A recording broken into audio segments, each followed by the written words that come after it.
Yep, now you gotta tab over to, I got it. You know, Okay. I'm gonna mute myself. I'll come Thank you, back John. at 8:30. Hello, everybody. How's it going tonight? What's happening out there? Not much. Okay, here. I got a full agenda tonight, and hopefully we'll touch on something that everyone that you'll like at least one of the things that I talk about, if nothing else tonight. So hopefully. All right. So I guess without further ado, I'll get started. So as far as your phone's concerned, you should be on iOS 16.3.1.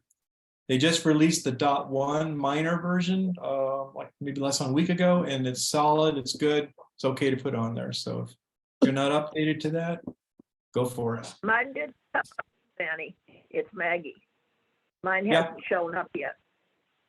Okay, sometimes they don't show up immediately the day they release them. Sometimes they roll them out so that, you know, not the whole world doesn't ping against the Apple servers at one time. So you can force it by going in there and doing a check for update, and it'll actually bring it down forcefully if you want to do it that way.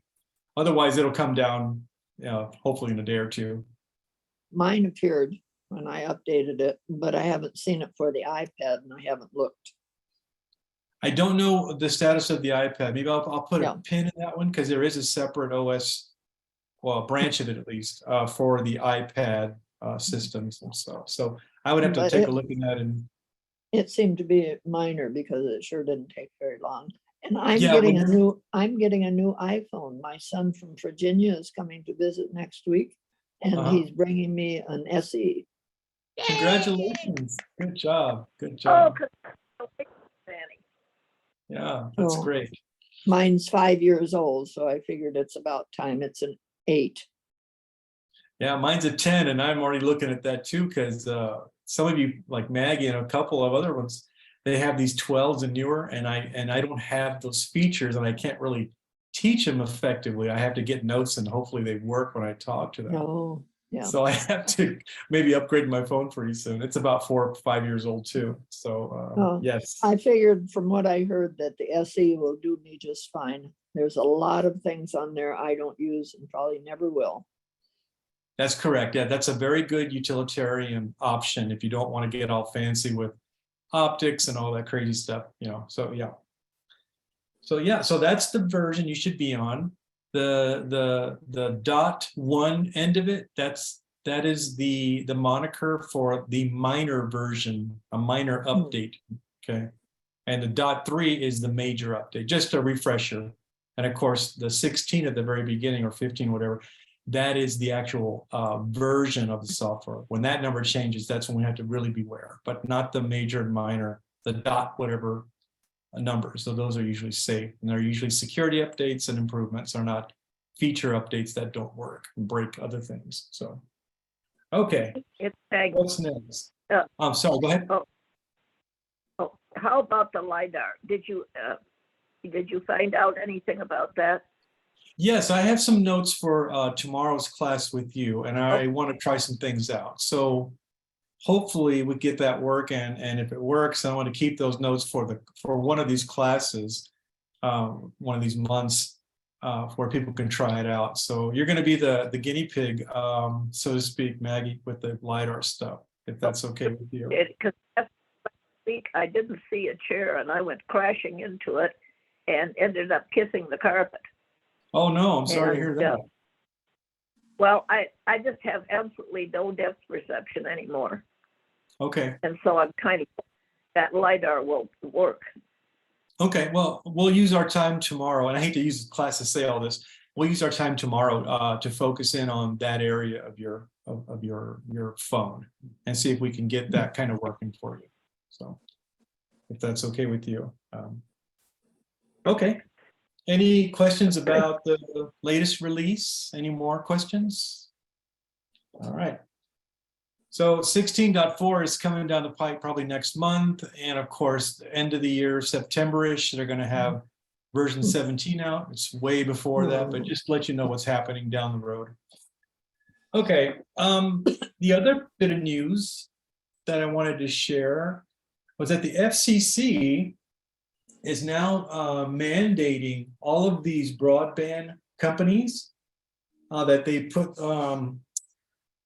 what's akin to nutrition labels on there. And what I mean by that is that you no longer have all these fees that are hidden or features that they said it, you're supposed to be getting and you're not really getting it. It's going to be very clear labeling on your broadband service that you provide.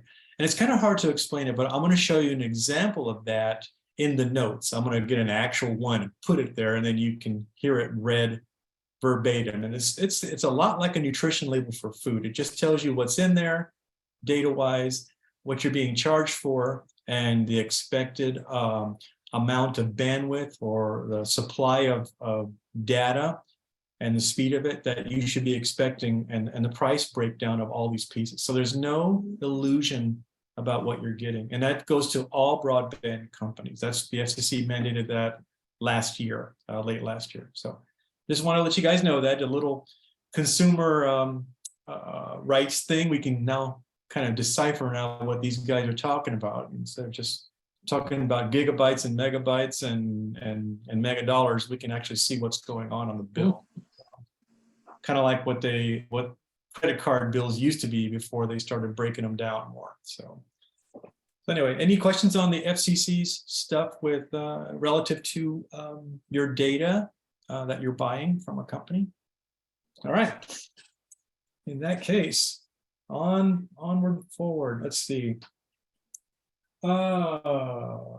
Okay.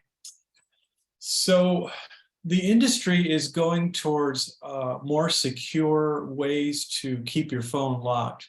And they even got these things out called pass keys.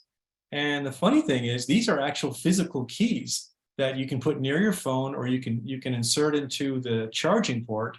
And they're like keys to your car or your home. They actually offer more security than just passwords and passcodes. So I haven't ordered one yet. I'm just letting you know that in a news blip here. And if you guys are interested, I'll see if I can purchase one and demo it for you. And it really keeps your phone even that much more secure, because you're the only one with the key, and it's not out there and on the internet coming over to you. You can just put the key close proximity to the phone, or you can plug it in when it asks you for it, and then it verifies you right away. Just like if you're putting it in a lock on a home or on a car or whatever it is, or a safe or whatever.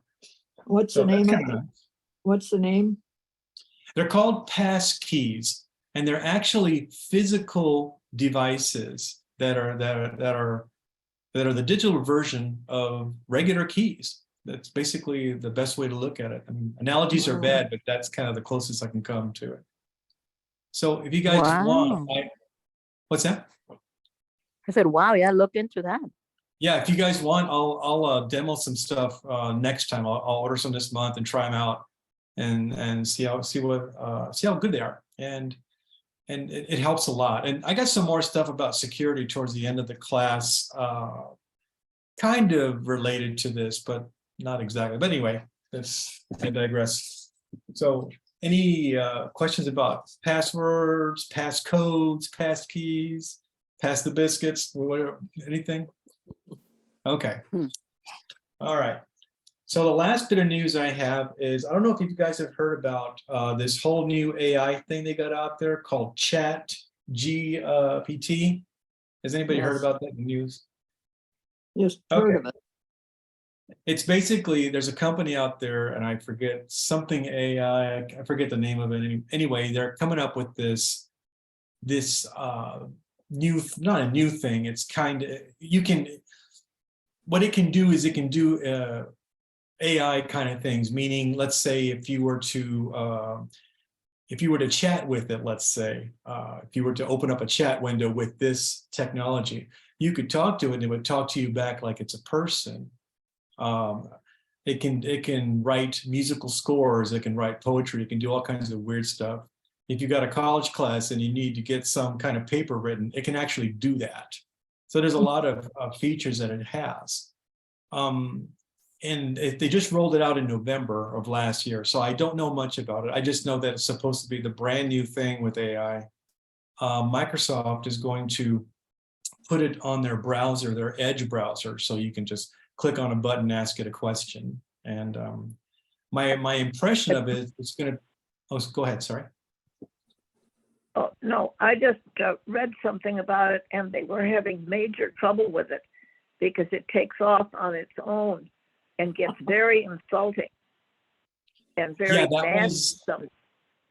That was the one before it. This one is supposed to monitor that. There's supposed to be something, without getting all into the geeky talk, it's supposed to be like a part of it that monitors any kind of hate speech or even political bias or bad things that we all don't like, those kind of things. They're supposed to be better with that. It's not perfect, but they're trying to coordinate an effort to minimize that kind of stuff, because there's always bad actors out there.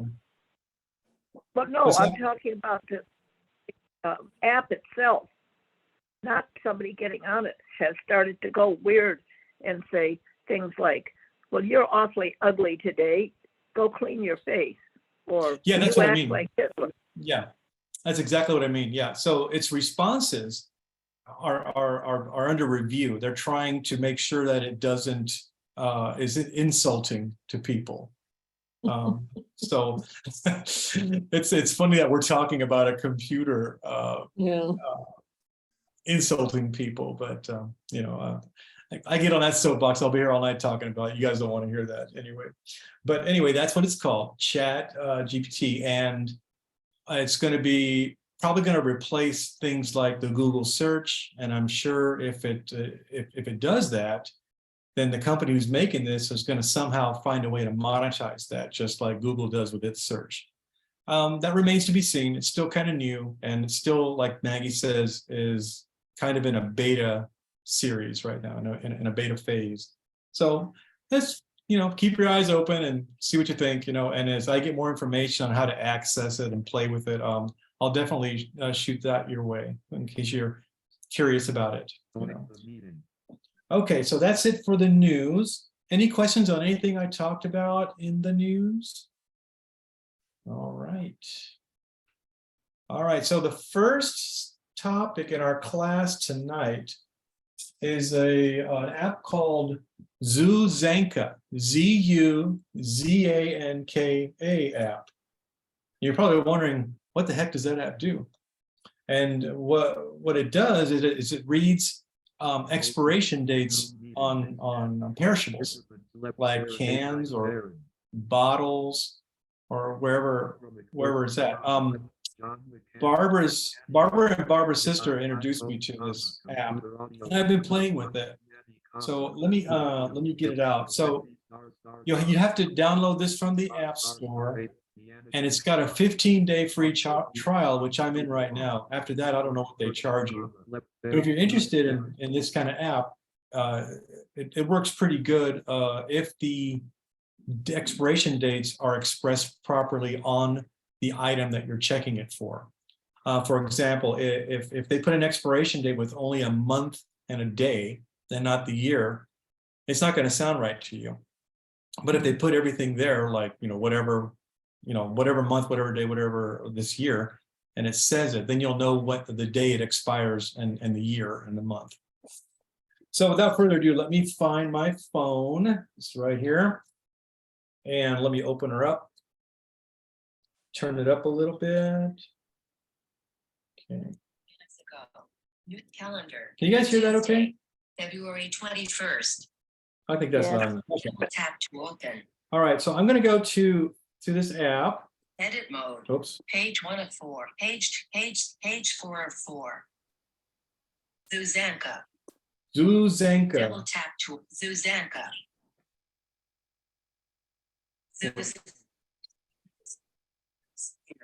So it's already scanning. So let me get the thing up. And I know where the label is. I'm going to point the can at the screen, and I'm going to point it at the phone.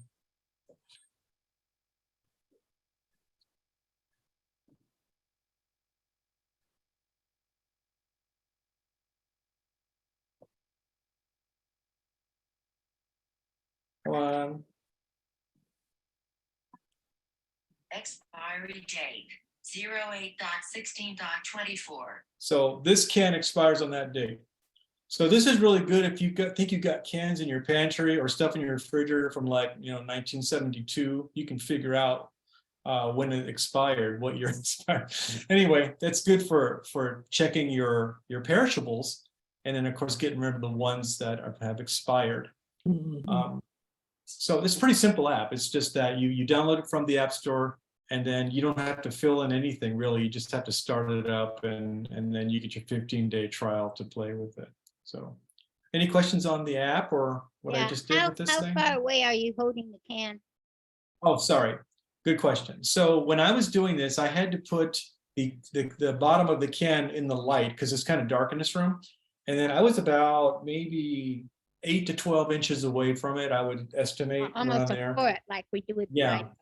Because what happens with these cameras, if it's too close, it doesn't focus. It can't focus on things too close. Too far, then the text is too small. So you get that little sweet zone about a foot away usually. And that's for most recognition purposes, by the way. So just so you know that.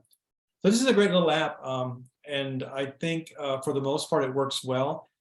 Like I said, again, if the dates aren't represented well on the objects that you're checking, you're going to get like weird results. Like I did something the other day when I was playing with this, and it said the expiration date was 13.10. Now, the only thing I can derive from that is it would be October 13th. Of what year, I have no idea. So it also depends on the labeling from the manufacturer of the item. So. Well, But that's the pretty Indians- simple. That's pretty simple on the bottom of the can, but there's other expiration dates that I have to look Yeah. all. Very good. And the reason I just went straight to the bottom of the can, I could have rotated the can and it would have just sat there doing those slow beeps going beep, beep. But when it saw the expiration date, you heard it beeping faster. So Oh, that it does means give you a sound cue then. yeah. So you could turn the can around or the box or the bottle or whatever, and it'll just be beeping saying, yes, I'm looking at it. And then once it spots it, it'll start beeping fast. And then you just hold it there and let it try to recognize the date. And then it'll do its whiz bang thing, whatever thing it did. Then it'll say expires on whatever date.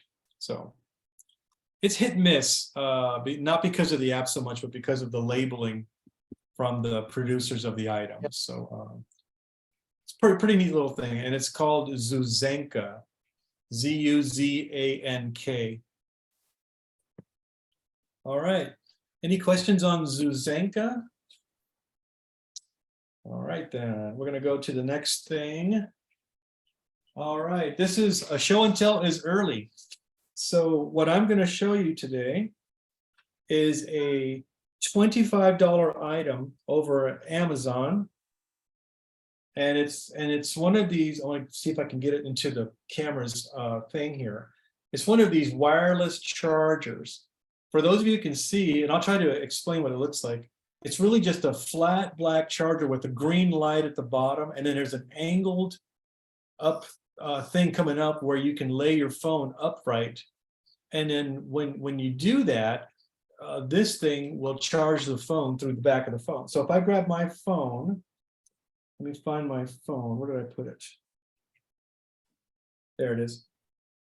So right now the light should be green on the bottom. When I put my phone on there, the light's going to turn blue.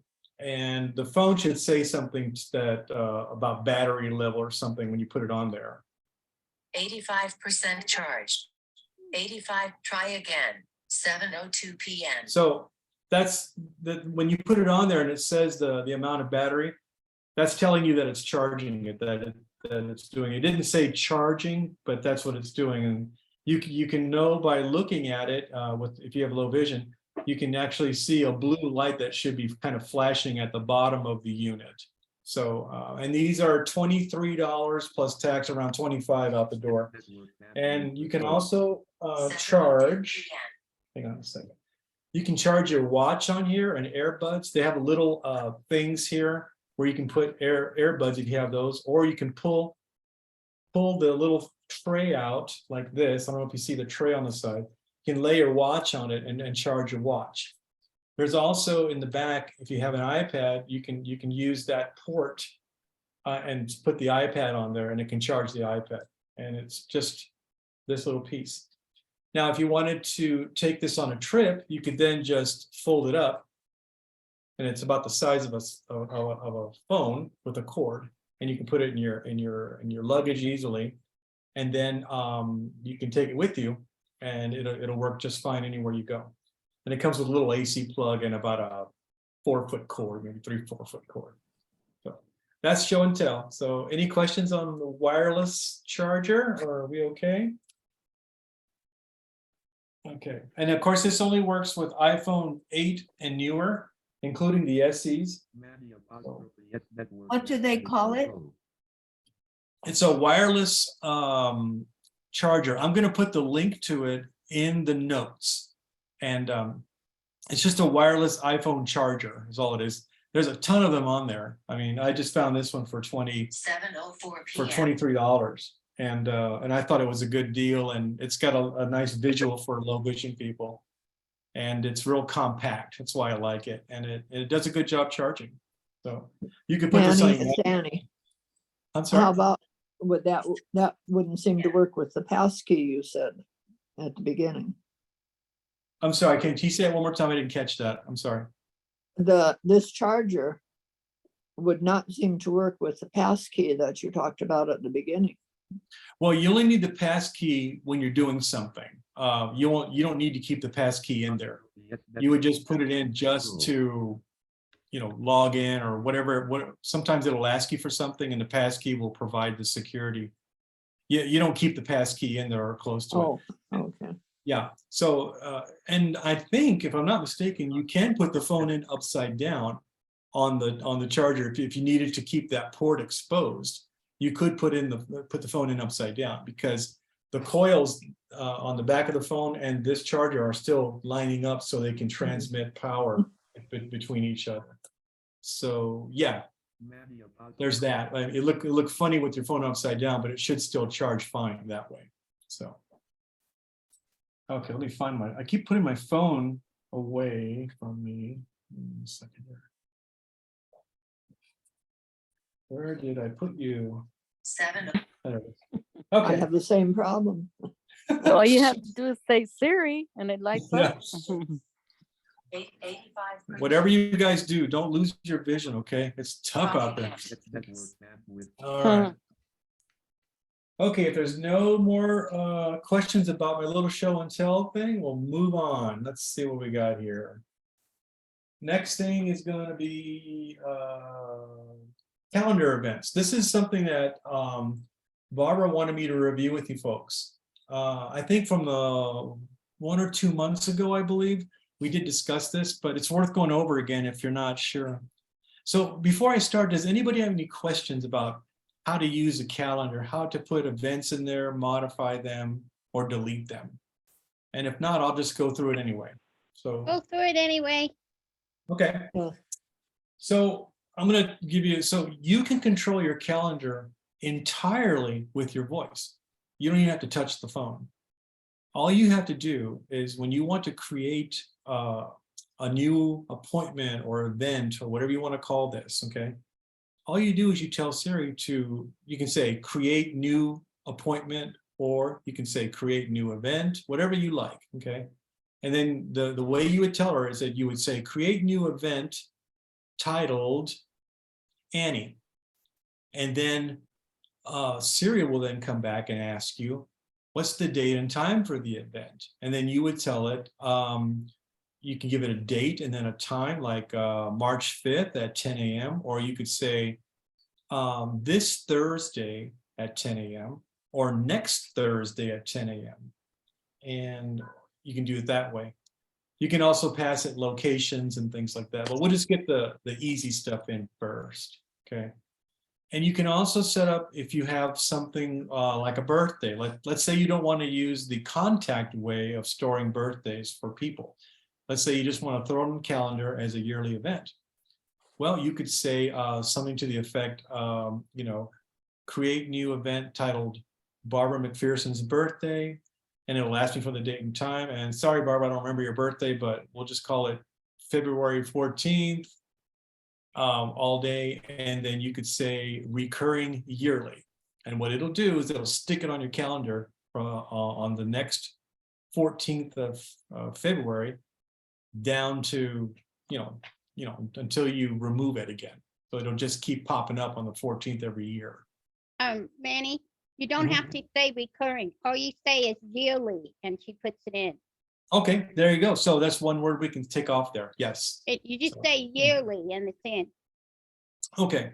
I'm used to saying recurring, but if yearly gets you through it, No, just as good, yearly yeah. works just fine. Yeah. And then once you get it in there and you say, oops, I messed up. Barbara's birthday is really on the 15th. Okay. And so you would say, Siri, edit appointment, Barbara's birthday. And it'll say, what do you want to change about this appointment? And then you would say date. And then you would change it to the 15th. And then because it's a recurring event in this case, it'll say, do you want to update all of the events occurring, starting from the current one all the way down? And you can say yes, or you can say no. You would normally say yes, because you want to change them all. And then finally, you can delete the same way. You could just say, Siri, cancel event Barbara's birthday, or delete event, whatever you want to choose. And then that would then delete the one, starting one, and then it'll ask you if you want to delete all the subsequent guys that are recurring every year. So it's a pretty easy thing. 9 times out of 10 or 99 times out of 100, you're really just going to give it a title, a date and time, like a doctor's appointment or whatever. And it's really easy to do that way. And then it'll just be a seamless way to keep your calendar, I think. So I can demo that if you like. I can create an event, and I'll show you how I do it. 7:10 p.m. All right. So, Can you show us how to edit something? yeah. So I'm gonna do all 3 steps. I'm gonna create an event, and then I'm gonna edit that event, and then I'm gonna cancel the event. So you get all 3. Try again. So let me get in here. Passcode field. Ah, 0 of 6 come on. values entered. 7:10 p.m. Passcode field. 0 1 3 5 not 0. Okay. All right. Hey Siri. Create new event titled Dr. Bob this Saturday, 10 a.m. Dr. Bob is scheduled for 10 a.m. to 11 a.m. on Saturday. Okay, so she already put it in. U2. Now, if I want to change that to 11 a.m., I would say, hey Siri, edit event titled Dr. Bob. Said, the event for Saturday at 10 a.m. is now called Dr. Bob. Okay, let me try that again. All righty. See, I always does this in front of everybody. Doesn't do it when I'm going. course. Hey Siri, change event titled Dr. Bob.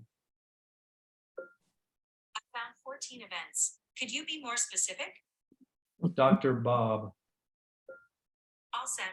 The event for All right. Saturday at 10 a.m. is now called Dr. Bob. All right. Let's try something else here. Hey Siri, edit event this Saturday.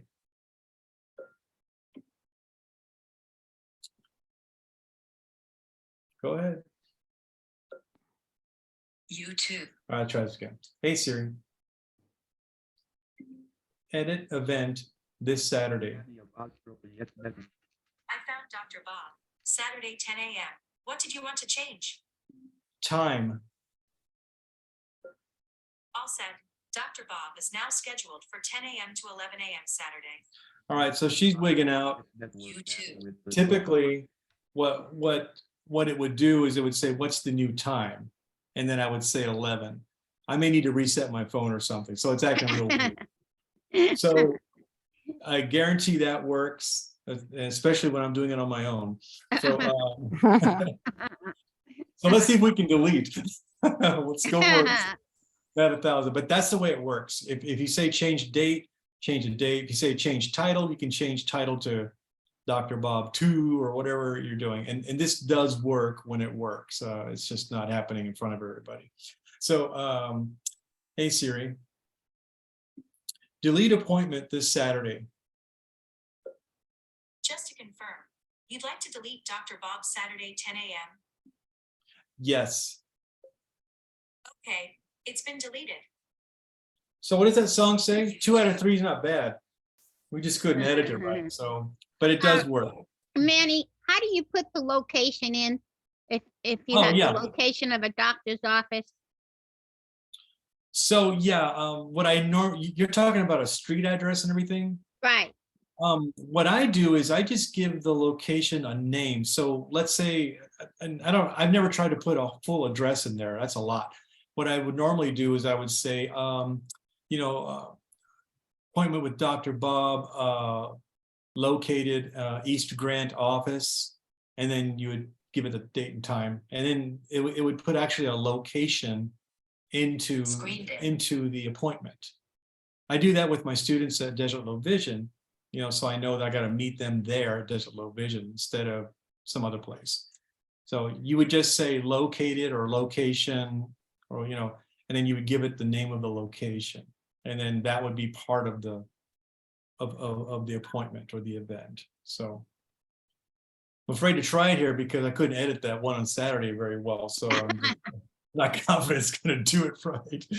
So I apologize, but it does work. I've done it 1,000 times except for this time. So except for when it counts. So So this is Patty. So visually, you could put the address and the time and all that stuff when you're doing it visually. Have you done it with your voice to enter the whole like what Barbara was saying? I Put have the not address, tried the time, and what I do for Pat, when I have to put it like notes in there, or Mhm. if I have to put in custom alert times and things, I tend to go to the app and just fumble through the screen and I check the boxes Mhm. and do all that stuff. I don't try to do it through Siri, even though I think you could. You could probably dictate the location. You could say location, East Grant office, 5930 East Grant Road, Suite 109. I imagine it would just put that whole string in there as a location. I don't see why it yeah, wouldn't. I've never I've always just done the time and the date and whatever and the Mhm. title, but I don't know if it continues down the list like visually when when you do it visually. Well, when I do it on the screen, you get a lot more boxes that are showing up, Right. including locations.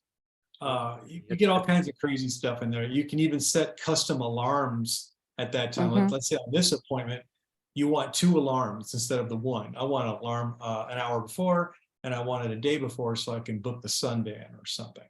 So you could do 2 separate alert times. And of course, you got the whole recurring thing going on, the big section there, and a big notes section where you could just, to your heart's desire, put whatever notes you want in there. So for Manny? me, and this is just me, I like to use Siri to do this when it's just short and sweet. It's the name of it, the Mhm. location, the date and time. If I need to go more than that, then it's probably better just to go to the screen and navigate the screen down and choose all the options. But that's me. I mean, I think you can do it both ways. So I think you could tell Siri all that. It's Manny, it's Maggie. Yeah.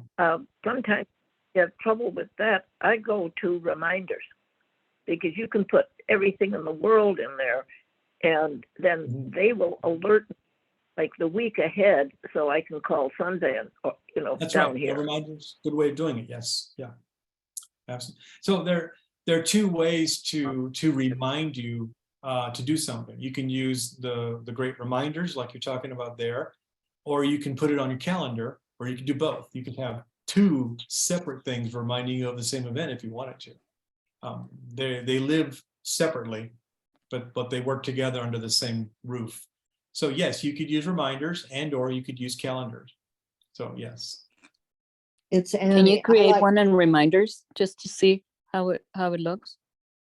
Yeah, well, you would, like I was explaining with the calendar, you would say, new reminder, call Patty 7 p.m. tomorrow. And tomorrow I'll get a reminder to call you at 7 p.m. That's all that's all it does. It'll just log it in. That's all it'll do. Mm. And then of course you can, well, now reminders, you can mark them as cleared or as complete. That's how you get rid of reminders. You don't delete them, you mark them as complete. So that's the only difference between clearing out calendar events and clearing out reminders. So calendar events, you can cancel them, and reminders, you can mark them as complete, and they basically get rid of them. That's what they do. It's Reminders Annie. are really good. I'm sorry?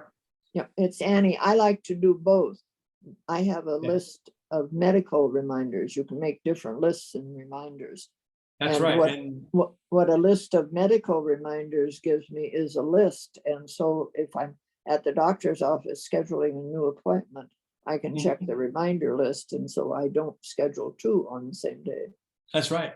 And the great thing about reminders is that they need not be tied to a date or time. They could just be, I don't know, a grocery list. You could just create a list of reminders called your grocery list, you know, so it's very flexible. And very good point, Annie and Maggie. They're very good, very good.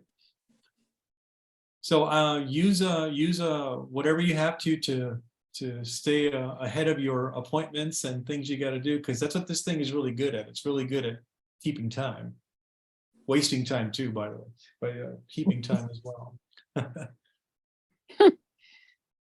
All right, so any questions on calendar events or reminders? Or do I need One to- comment I wanted to make is you can't say like, the date, you can't say like Wednesday, March 15th, because it's as soon as it hears Wednesday, it goes to the next Wednesday, regardless of whatever date you say.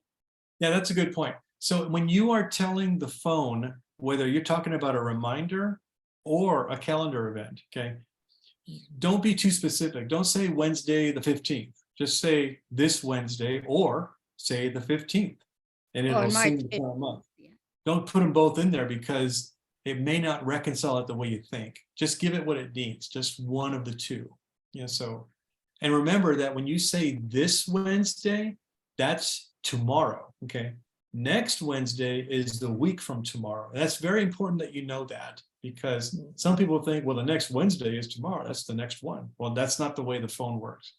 This Wednesday in this week is tomorrow, and next Wednesday is a week away from tomorrow. So just keep that in mind when you're using that language, and when you're doing relative date. You're giving it relative date. You're not giving it a date, but you're giving it a day instead. It can figure that out, but you got to be sure that you're telling it the right one, because the thing that you might be scheduling for tomorrow, it might put it out a whole week away instead of for tomorrow, and that might throw you off.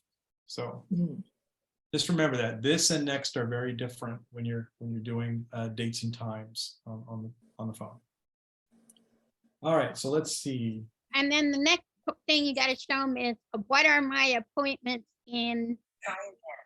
7, so Yeah, you can so check your appointment. 7:21 p.m.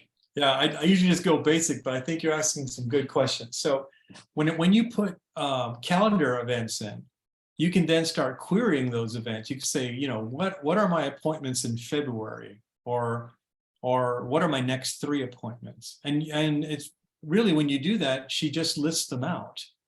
I guess I'll do mine. Maybe I'll embarrass myself. Here, let me see. Hey Siri, what are my next 3 appointments? You'll need to unlock your iPhone first. Pasco Field, 7:22 p.m. Hang on, let me try that again. My phone is acting weird, so I'm sorry. Hey, we need to open this up. All right, we're in. Hey Siri, what are my next 3 appointments? Your next event is all day tomorrow, Ash Wednesday. Ooh. Where's the other 2? Double tap to open. Oh boy. Okay, so it's supposed to give me 3, but let me just ask it another way. Hey Siri, what are my appointments this week? You have 7 events for today until Friday. Here is the first one. From 6:30 p.m. to 8:30 p.m., you have TSB Zoom class. Want to hear the next two? Yes. Here are the next two. All day tomorrow, Ash Wednesday, and from 11 a.m. to 2 p.m., you have Maggie Hagan at Green Valley. Want to hear Thursday? Yes. No. No. No. Maddie? Okay, here we go. Yeah. All right. So when it works pretty good. Sometimes it's me, not behind the wheel, and sometimes it's the phone. Just pick a day and you can pick which one it is. But for the most part, it's working okay. So, and it's, you have Maddie, to cast. it's Maggie.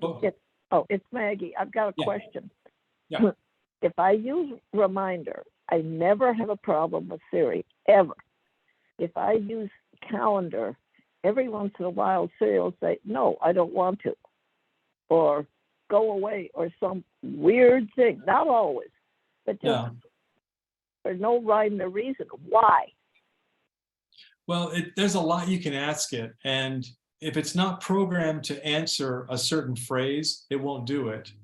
It doesn't matter what they tell you about AI. These things are not smart. Okay, if the question is not, it doesn't exist in a database somewhere that it can compare it to, it doesn't know how to answer it. So that's why we get these anomalies. Okay, it's not just me asking the wrong question. It's just, it's not programmed, or whatever you want to call it, to respond to that phrasing that so I have to change my phrasing. I have to say, what are my appointments this week instead of the next 3?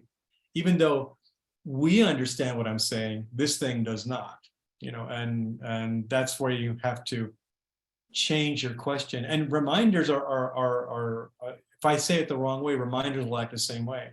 But you're very good with reminders already. That's why you have very little frustration with it, because you know how to ask it and you know what Siri is expecting when you ask it. So yes, and you're right. So the thing is, you just have to get used to it. It doesn't always play nice, even though it should.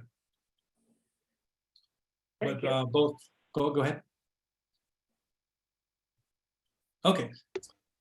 So if there's no more questions about reminders of calendar events, we can then move on to the next thing, which is, okay. So if you ever need to get to the top of your screen or the bottom of the screen really quick, there's a 4-finger gesture. You just put your 4 fingers on the screen, either at the top of the phone or at the bottom. And when you do that, it'll take you to either the very first item on the screen or down to the very last item on the screen. So let me open up my, I don't know, my messages, because that's a nice big list. I have a header up there, and then I got a bunch of conversations, and then I got the bottom. So let's see what it does. Let me go in there. Doc, messages, filters. Okay, so I'm in messages, and as you can see, I'll put the phone up. There's a bunch of messages in there. They scroll down past the screen. Now, if I want to go to the bottom really quick, I put 4 fingers on the screen towards the bottom of the screen. So I'm gonna do that here. Let's see if it does it. Probably make a liar out of me. Let me see here. Nav bar, top of screen. Sherry, Elsie Smith. Hi, Manny, this is Mark. Let me do that again. Hang on. Conversations, through, vertical scroll bar. There it is. 16. So what it did, the very last thing on the screen is the bottom of the vertical scroll bar. If I want to get to my bottom message, I have to scroll to your left once to get to the very last message in the list. If I do that. +1, 8, 1, 3. Yeah, whatever that is. So that's my very bottom message. Now there's 2 ways to get to the top of the screen. You could take the 4 fingers and put them on top, or you could just do a 2-finger swipe up, and the screen reader will start reading from the top down. So there's 2 ways to do that. So let me just put my 4 fingers at the top and see if I get to this back button by doing that. So I'm going to do that now. Filters, back button. See that? Then it's 4 fingers, and I know it's tough sometimes, especially if you have any kind of muscle issues but if that doesn't work, try the 2-finger swipe up, and that puts you right at the top of the screen. They're just 2 quick ways to move up and down the phone. I haven't found the gesture. I know it's out there somewhere. If someone remembers it, tell me. Where if you're in a list you can do something on the phone and it'll actually take you to the top of the list. So in the middle of the screen, there's a list of things, you know, in this case, messages. And there's a way to put your finger on the list somehow, and then it'll just go to the very first item in the list. And I think there's another one that goes to the very bottom of the list. Not the screen, but the list itself. And I'm still looking for those gestures. I haven't found them yet. So I must have dreamt it, or they're out there and I haven't found them. So anyway, that's how that works. So it's 4 fingers, and you just hold it just for a second until the phone moves you top or bottom. Any questions about that and the 4-finger gesture? All right, we're moving along. Let's see here. Okay, here's an app that Barbara wanted me to show you guys. So if you guys like to go to the movies, Cinemark and also AMC have these apps out there that show you what's playing. So Cinemark app, you can just download it from the App Store, install it. It doesn't really need anything except like the zip code where you want it to look. And then it'll pull up the Cinemark places, and then you can tap on it and see what's playing. So I'm going to go over to the Cinemark app. Now the Cinemark app is a red icon, very dark red with a big white C in the middle of it. And I'll highlight it and put it on close to the screen so you can see what it looks like. So it's in that little box there. I don't know if that can be seen right in there. So I'm going to open it up. Cinemark.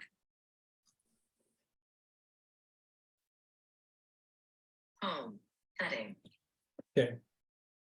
So I've already opened the app before, and I found the location that I like, and I marked it as the one that I'd like to check. And it puts it on your home screen. It's real easy to do when you get the app. You just pick it, and then it becomes your favorite guy or whatever. So I'm going to swipe a few times to the right to get down to it. So I'm going to do that now. Notifications. Omni search. Button. Century Park Place 20 and XD. So that's the one at the Park Place Mall, the Cinemark there. So I'm going to double tap on that one. You could have many, but I just have one. So I'm going to do that. Century Park Place 20, 86% battery power. Not charging. Status bar item. So if we go down the screen, this is what it sounds like. I'm going to just swipe a few times so you guys can hear it. 86% battery. Theater. Omni search. Button. Change theater. Century Park Place 5870 E Broadway Boulevard. Featured movies. Okay, so here are the movies that are playing. Ant-Man and the Wasp. Quantumania. All right, so if you want details of what the play times are and the synopsis of that movie, you would double tap right there on this one. So I'm going to do that. Ant-Man movie trailer. Double tap to activate. So the very top of the screen, it shows a rectangular region where you can play the trailer. I'm not going to do that. I'm just going to list the information below it. It's not too extensive, so bear with me. So I'm going to swipe to the right. Ant-Man and the Wasp. Quantumania. Okay. PG-13. 2 hours, 5 minutes. Ant-Man and the Wasp find themselves explore showtimes. So now we're at showtime. So we'll go down here. Wed. So there's Wednesday. Thursday, Friday, Sat, Sun, Mon, Tuesday, Wed, Thursday. Let me get down there. Showtimes. So this one has a very horizontal kind of layout. So you're going to have to like get down below the headers because it shows like a few weeks out. So we're just going to scroll up a little bit. Page 2 of 60. And we're going to find those times. Ant-Man and the Wasp find themselves at 2/26. So I guess what you do is you look at 2:26. This is Wednesday, I believe, or Thursday. What is it? Sun. Sunday. So let me go back. Sat. Friday, Thursday, Wed. Okay, Wednesday. 2/22. 2:22. So I think you tap on that. 2/22. Oh, I thought you tapped on that. Century Park Place, 0 miles. Let me just try that again. Wednesday. Wed. Not coming up. Century, 0 miles, map. Luxury, closed cap, 12:59 a.m. Oh. 1:15 p.m. There it is. Okay, sorry. It separated the dates from the times. I don't know why it does that. So these are the times it's playing. The first one was 12, whatever. 12:59 a. 1:15 p.m. Share show times. Luxury lounger. Assisted listening device, descriptive narration, closed caption. So it's giving you all the options you have, and that's what it does for every movie. So it's a great app to understand what you're getting into, the times where it's at, and if there's a, you know, most of these movies are audio described, so they'll give you the headsets for those, and that's basically it for Cinemark. It's not a very complicated app, to be honest with you. It's pretty much, that's all it is. So, any questions about the Cinemark app? And of course, if you're on the other side of town, you would probably maybe get the AMC app, which is its competition. So, all right. So if we're done with Cinemark, let's go take a look. Senior Day is Monday, and the movie prices are lower also all day Tuesday. Okay. And I don't know where that is on the information here, but let me see. Century Park Place 20 and XD. I try to do just a quick overview on these, and then if you guys are interested, you explore it and figure out, but we can look for that too. Let me see here. Page 4 of 50, luxury lounger. Closed caption is 12:59 a. 1:15 p. Share show times. Luxury, assisted, 12:50, 10 a.m. 4:30 p.m. 12:59, 12:59 a.m. 7:45 p.m. 11 p.m. Share show time. Luxury lounger. Closed caption is to 12:59 a.m. So I guess it's cycling through the days here is what it's doing. Right, So it's that's why- not gonna tell you what I just said. Yeah, it's not going to give you the prices here for some reason, which is kind of odd. You'd think you'd have the prices here, but it doesn't look like And it. the other thing is they don't post the times until Wednesday or late Tuesday. Okay, that's when they For the update. rest of the week, that's when they Okay. change their time. Okay, at least this gets you closer to the mark, the Cinemark, and then you can figure out what you want to see, and then you can know when you need to be there, you know, so you can see the movie. And again, you want to get there maybe a little bit early so you can get those audio description headsets if you need them and whatnot, you know, the extra steps you might need to take. So yeah, pretty good. So not a bad app at all. Any questions on this app? All right. Cinemark. App Cinemark. Closing Cinemark. Messages. Closing messages. So the Zuzanka. next thing I wanted to show you guys Closing Zuzanka. is screen recording. And I know we talked about this before, but I don't think I've ever shown you how to do it. So to review, what screen recording does is it will record anything that's going on your phone. Let's say if you're on a YouTube thing and you're listening to a recipe and you want to keep that recipe and for yourself, like in a recording. Let's say you don't know if the recipe is going to be up there next year and maybe they pulled the YouTube thing down. Well, you would have your own screen recording of it. You can do the same thing if you're listening to a barred book. You could start the screen recording, start the book, and then stop the recording, stop the book, and then you'll have whatever was played during the recording for you to listen to. So anything that can be rendered on the phone can be recorded, with one exception. Phone calls do not will not be recorded. In fact, if you start screen recording and you get a phone call, the screen recording will stop immediately. So that's the only thing that doesn't get recorded. So Barbara, you want me to do a book or you want to do YouTube? Does it matter? Or what would you like? I'll do YouTube. How's that? I'll find a YouTube video and then start playing it, and I'll start recording it, and then you can see how the recording works. Now, to get recording, you have to enable the control in the control center. So that's the very first step. You haven't done this yet. So let's go over that real quick before we do a recording. So I'm going to go to settings. Double pump settings. And then down to control center.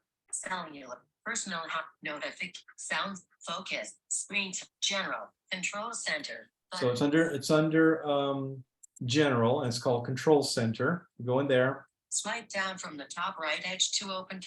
Now, in the Control Center settings screen, you're gonna have a lot of little widgets that you can put on the Control Center, and one of them is gonna be called screen recording.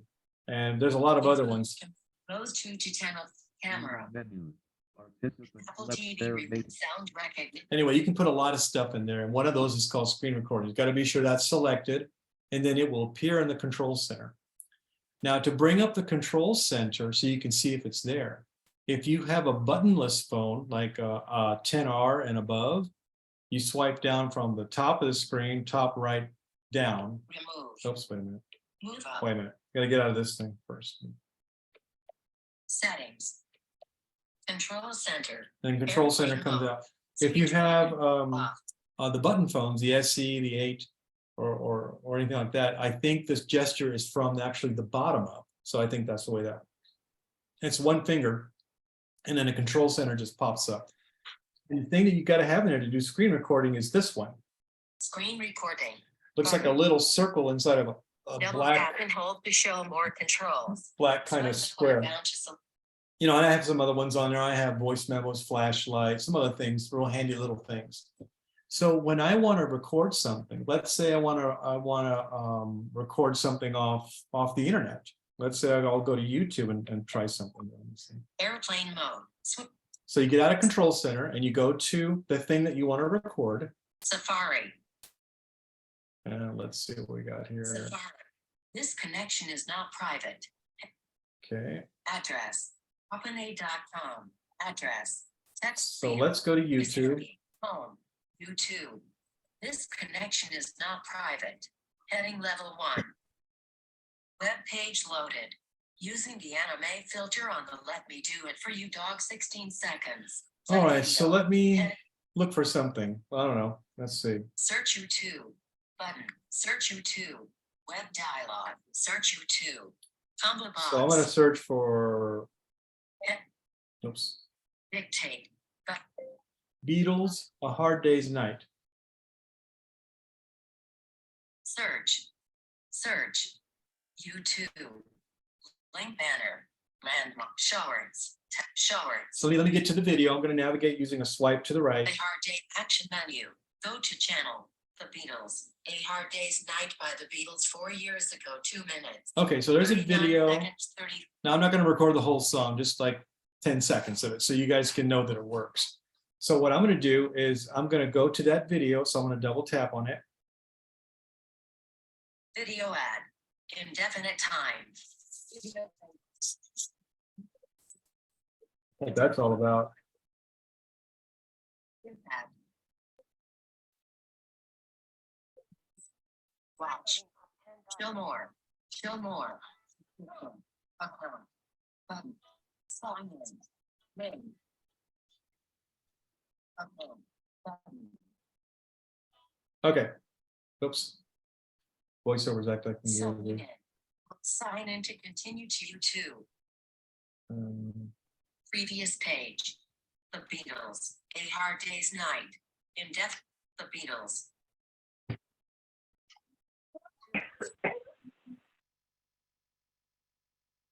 The Beatles. Pause. Play. Tap to unmute. Search YouTube.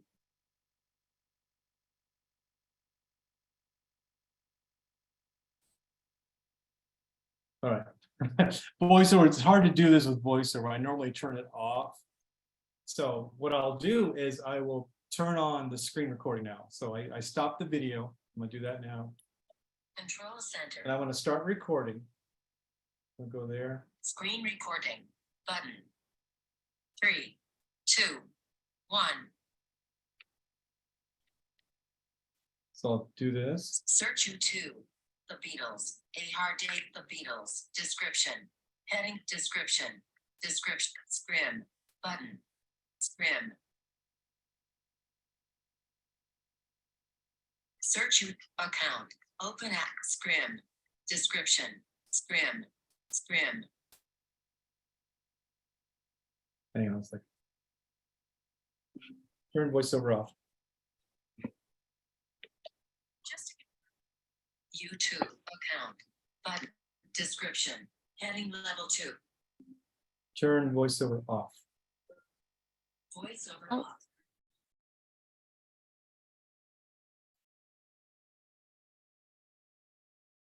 Okay, let me try this with voiceover off. Hang on a second. It's easier with voiceover off, by the way, because it's so many taps. So I'm going to start a recording again. Most We'll try things it. are. Okay, so I'm going to hit record, and then I'm going to go back, and then I'm going to start playing.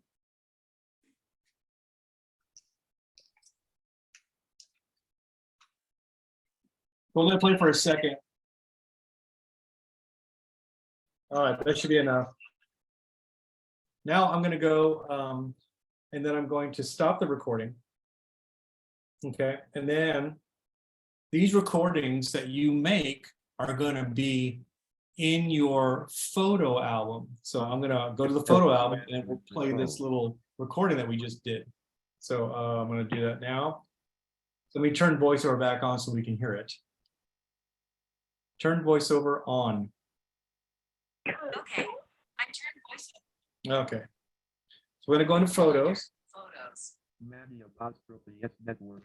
photo, shared album, page 2 of 4, page 3 of 4, live photo, screen recordings. It's going to be under screen recordings and photo albums. So I'm going to go in there. Screen recordings, screen recordings. And I want to go in. Video. I'm going to play the one I just did.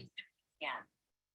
Video, screen recordings, back button, So today, edit, actions, video, toolbar, favorite, pause, unmute, info, delete, but video, toolbar, favorite, click on, pause, unmute, button, info, unmute,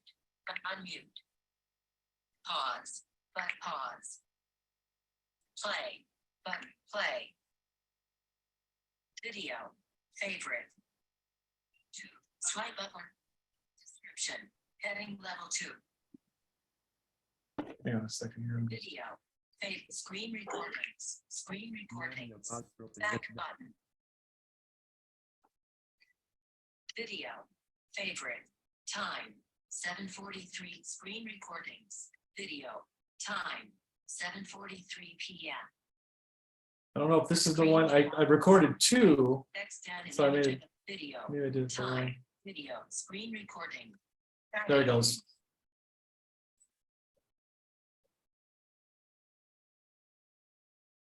We can't hear it. Sounds just like the original. I mean, it does a real good job. And then it stops because I only recorded a little bit. So it's hard to do this with YouTube and voiceover because we start doing these taps and they interfere with each other, they step on each other. So I just use my vision to do this, but with a Bard book, it'll probably be a lot easier. You can I probably do would it think with voiceover. so. Yeah. Yeah, I was just trying to I've do done the it. hardest thing. I've done Oh, go ahead, Sarah. recipes with all my books from Bar. I have tons of recipes right now because it's easier. Yeah, yeah. And the good thing about using Bard, even though you can have the book on your bookshelf, maybe you don't want to keep it there forever. Maybe you just want to grab a few recipes and then delete the book. Mm-hmm. And then you'll have these recipes in audio form in your screen recordings area, and you can just call them up. You can name them, crock pot recipe. It names or it names itself. It names the name of the book, Yeah.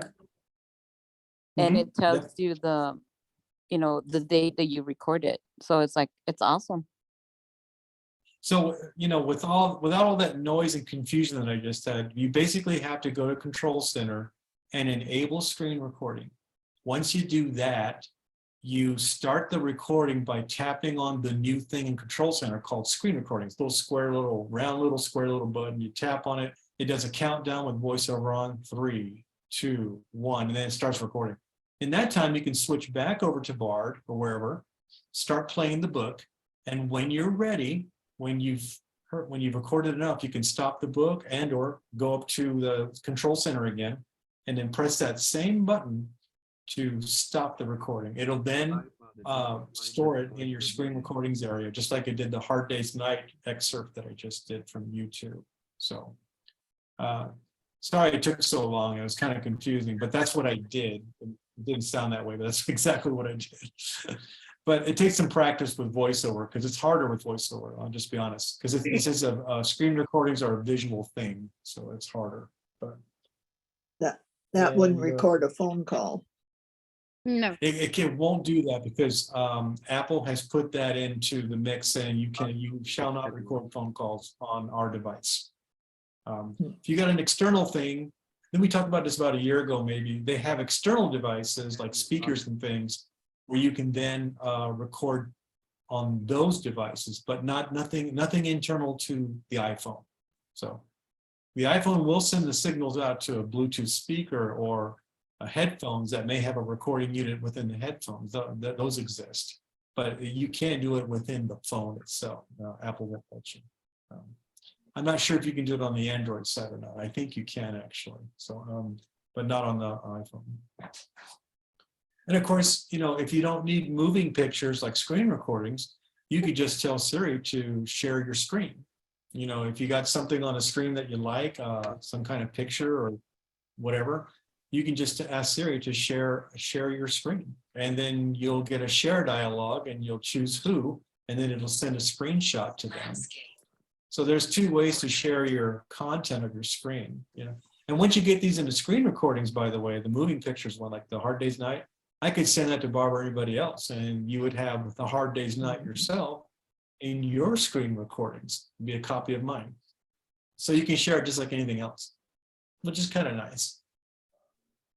So that's pretty much it for screen recording. So any questions on that, or any way I can make it more muddy for you guys? Can you do an example with an audio? Well, I mean, with the Bart. Do you have a book that we could, so you could see, because there's it takes a little, getting used to it. YouTube is a lot harder because the controls are hidden and they pop in and out, and I was having a hard time managing that. It was really a bad thing to show you guys, but it's possible even though. So let's go to Bard and let's do it there. Let's try that. I think that's a good idea. Bard Mobile. Because what if it's a poem or something you want to record, from or a you book, got and then that you just Reader's record it? Digest. Yeah, let's go to Reader's Digest. Let's see if that's still here. 2001. More info. Black holes. A very short. The Dead Zone. More info. The Family Lawyer. Pat. More info. I can't see with my gloves on. Life without diabetes. More info. Running with the devil. More info. The science of industry. That's a music group song, by the way. That's not I'm not one of those weirdo guys. Yeah, you're reading some wicked books. Wicked book. More info. The science of interstellar. More info. The Shining. More info. Well, of course, The Shining could make me a weirdo. That's a pretty heavy book. The Shining. Gig. The science of interstellar. Thorn. Running with the devil. A backstage pass to the wild times. Loud rock. More info. Yeah. Life without diabetes. More info. I can't see with my gloves on. Should Let's read just that do an one. excerpt from that. Thank you. Yeah. We'll go in there. I can't see with my gloves on. So what I would do, so the player's ready to go. Play. Button. Now, all I've got to do, just like Patty said, this will be a lot easier. I'll go up to I bring my control center in. So top right, swipe down with one finger. Notification center. Oops, One notification. wrong center. It is Hang so on. weird because you got to go very close to the edge of the phone. It's like, Yeah, control can center bring it looks up. like that. Off. Now here we go. Screen recording. Button. So I'm going to tap on that. You'll hear it count Double down. tap and hold to show more controls. 3, 2, 1. Play. Button. Bard Mobile. Recently read. Button. Double tap to display recently. Lower the temperature. Talking Book, Braille Library, BBC. So we'll let it go for about 5 more seconds. You get the gist of it. 2018. Linda Garshweiler Scribner. And I Okay, think the let's see. wonderful That's thing what is I that wanted. Stop. Stop. you could record, and you know how we used to record and you couldn't talk or do any noises. This is internally on the phone, so you don't have to, you can make all the noise you want. Screen recording. Yeah. Screen recording video saved to photos. Okay, so now I'm gonna go into photos. See, that was a lot easier than the YouTube one. 0%. So let's go to photos again, and then we're gonna hear this book being played, Photos. Photos. I hope. Screen recordings. Video. Video. Time. Here we go. 7:50. Tap on that, Video. give it a second. It didn't start right away. Come on.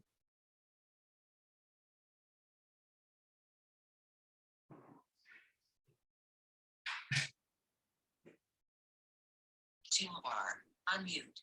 Unmute. Yeah. Read by Roxanne Switzer. This book contains. Stop. Stop. So anyway, Play. that's kind of what I got the last piece of it, but you heard it. That's Control now center. Airplane in my mode. screen recordings. Selected. Sorry, that's now in my screen recordings, and it's great for keeping that, keeping those Video. recordings there. Video. And it's good for Yeah, and they all recipes. show It's us good the like video. Oh yeah, and if you did a video, meaning like a YouTube video or even here, you'll see the full video too. And this is also good, like if you're trying to show somebody, maybe you're online with a tech person and they want to see what's causing a problem. You could turn screen recording on, and then you could do the steps. The screen will be recording while you're doing the steps, and then the problem will show up and in a recorded video, and you can send it to the guys, and this is what's happening. And then the guy can watch the video or whoever, and they can help diagnose the problem that you may be having on the phone. That's another good way to share what's going on your phone. Instead of trying to explain it to somebody, you can just go through the steps and just record it for them. So it's kind of nice little feature. So it's going to take I some love work it. though, because it's not really easy to do. Patty's doing it real good now. She's almost an expert now at it. She can record a bunch of things. And I've done it to record songs that I like, old songs that I can't get anymore. And there's videos for them. I'll record the songs and I can just have the songs to play, So kind of nice. So anything else on screen recordings or snapshots of screens, sharing your screen with other people? You can ask All Siri right. to share a screen. That's right. So just like she said, let's say I want to share this screen with somebody. I would say, hey Siri, share my screen. Send screenshots from here. I don't know what that means. To who? Chica Green. Send this photo to Chica? Yes. Done. By the way, you can always ask me to send a screenshot to someone. Okay. So what it did, real quickly, it just took a picture of my screen, asked me who to send it to, and I told it, and it just sent it off. And it's just an image. That's all it does. It just takes like if you took a camera and took a picture of your screen. Oh, I that's all just got it. Yeah. So works really well. It's a great way to share visuals with people. Like if you can't explain what's going on and you see it on the screen, it's a good way to share it visually with somebody who's a visual person, obviously. Okay. I've taken pictures. Sorry, this is Patty. I've taken pictures of say a bill, something that I don't understand, and I send it to I share it with my niece, and she'll read it to me. She's like, she sees it. Oh, it says that you owe this because of this and this and that, which is real good. If I can't make it up. If somebody Yeah. sends you a picture in a message, Can you share that screen as well? Yes, you can. And that happens to Yes. be a great segue to my next thing I'm going to talk about, by the way. So Okay. if we're ready, we'll go there. Very good. Thank you. Yes. So the next thing I want to talk about is, you ever get emails that have images in them and you have a hard time figuring out what's going on? What does that image look like? Why are they sending me an image when they know that I can't see? Okay. So I have sent myself an image of me holding some flowers on Valentine's Day. Patty made me do it. She got me all dressed up and gave me some flowers to hold, and then she took a picture. I'm just kidding, but you know, so I sent that picture. And they were fake my- flowers. Oh. Oh. So I sent that picture to myself, and what I'm going to do is I'm going to open that email up, and then I'm going to show you how your phone can recognize the image. Usually, if it can figure it out, it's not a perfect science. So I'm going to go to my email right now, and I'm going to open that message, and then we'll step through each piece. It's like 3 or 4 little pieces of the email, and then when we get to the image, you'll hear it describe it, and then you'll see what it means. So I'm going to go to my email. Mail. 7. Email. Okay, so we go in here. Amazon.com customer service. All right, let me get Your down there. Amazon.com customer service. I was on the phone with Amazon earlier. That's coming up in another subject here. Coming up. Many sellers. Mhm. Test email. So I got a test 39 a.m. email with a photo. So I'm going to open that up. So I'm just going to give you the real quick tour here. So the subject is Message header. Test email with a photo. test email with a photo. Down to select a custom. The body of it, I'm going to swipe to the right, and then it'll read the text that I put in there for the body of the email. It's just a short little piece of text.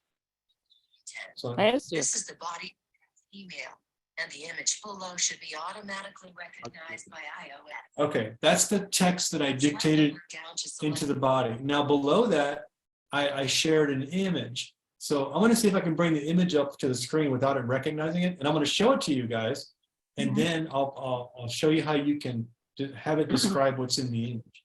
Okay, so let's try that. Page 2 of 2. So this is kind of what the image looks like. Person holding a bouquet of So there it flowers is. posing for a photo. Have you heard all that? That's the image. and you were If I posting for a touch it- photo. So here we go. I'm going to touch the image I swipe past the contents, the text, and the image is below it, and I'm going to touch on the image. img_0237.jpg image. A person holding a bouquet of flowers and posing for a photo. Test Wow. So that's what it's doing. Mhm. So that's yours truly. It's not my proudest picture, but I guess I'm okay. And It's a very nice picture No, it's a very nice picture. I stand corrected. because I took And- it. It was very nice. Yeah. So what you can do is, if someone sends you a picture, you can just use your swipe to the left and right, and swipe slowly, because when you get to the image, you just got to stop and wait for it. And what I mean by that is, I'm going to do it one more time so you guys can get it. So the body of the email is up here. This is the body of the test email, and the image below should be automatically recognized by iOS. So that could be any message that someone sends you. Select a custom action. Now, if I swipe to the next item on the screen, which is the image, it'll do that whole recognition thing without me doing anything else. And it's going to get onto the image.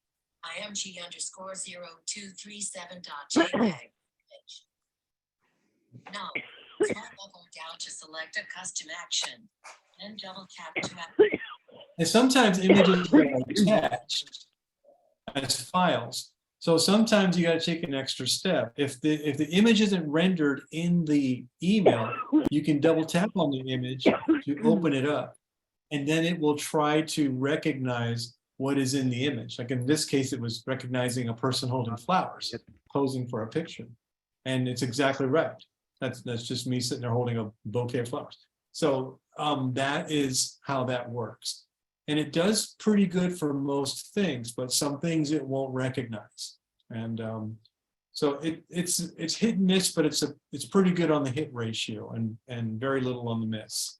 Does voiceover? So Anyway, that's, sorry, so that's Go in ahead, an Sally. email. How about in a text? It would do the same thing. The way Okay. it recognizes images, it doesn't matter if it's in either one. As long as you can put your finger on the picture, it will then start that little engine that recognizes what's in the image. It doesn't matter which app it's in. It knows how to do it. It could be in the Photos app even. It could be in an email app. It could be in the text messages. As long as the image is there, it'll be able to recognize it. And Right. then can you say, share my screen with so-and-so? You sure can, or you can even say share the photo. You know, like if I double tap on that photo and open it up in full screen, I'll have a share option, and I can share it with anybody I want. Okay. So, and that's a great thing about this device is that the data on it is entirely in your control. You can hold on to it, you can share it, you can do both, whatever you want to do. It's your data. So it's my story and I'm sticking to it. So, Hmm. all right. So any more questions about images and email or text messages? Same difference. Annie sent me a business card. And at first I couldn't figure out how to open it, but when I double tapped on it and did it to the right and waited a few minutes, it read the whole business card. Yeah. didn't So think- what's going? I remember that. Yes. I didn't think of So it when as it an has- image because it had writing. So if the writing is legible enough and the image is in focus enough, it will then attempt to pull the text out of the image and say it. So that's what's nice about this feature. It not only recognizes objects and flowers and people, but it also will lift text out of there and it'll let you know what it is. So you could send a picture of a business card if it's clear enough and is well lit. Person receiving it should be able to read it with voiceover. So that is nice. And that does help us out a little bit. Okay. If there's nothing else on this, I was going to go to this app that Barbara wanted me to show you. And it's called Audible. Has anybody ever heard of Audible before? Books. Yeah. Okay. Just checking to see if you're awake. I know everybody has. And so Audible Hey, Manny. is. Hey, Manny, can I say something? Yeah. You weren't there today. I was the doctor that was there. Obviously, they're introducing a lot of, even for magnifiers. I kept biting my tongue because every magnifier or distance or close or whatever that they're talking, I'm like, you could do that with your phone. So, you don't need all this extra equipment because we have it with our phone, and it's just amazing that, all this stuff that the CCTVs and all this other stuff, we have it in our hands, and Right. I kept saying, oh, you could do that with your phone. Oh, you could do that with your phone. But I didn't say anything. But I don't know if a lot of people don't understand that the magnifier in our phone is powerful. It's just amazing. It goes to 100 Yeah. and I don't know, 150, Manny. Have you ever done to see how I've big it never gets, gone the that- magnifier? Yeah, I've never gone that high with it, but I know that the optics on even the SCs in my phone are really good. Real good. Well, So, mine, I think I've been to over 115, which is almost the whole screen. And I'm like, it's amazing. And I read, I use it, I've been using it lately at the store. So to read way across the store. Yeah. So You're I've done right. that too. Oh, you just A keep lot of times- increasing? You just. yes, keep you in- just keep the magnifier app that comes with the phone. It goes to 0 every single time so that you could, make it bigger. So you just swipe up and it tells you exactly, 25, 45, 55, whatever.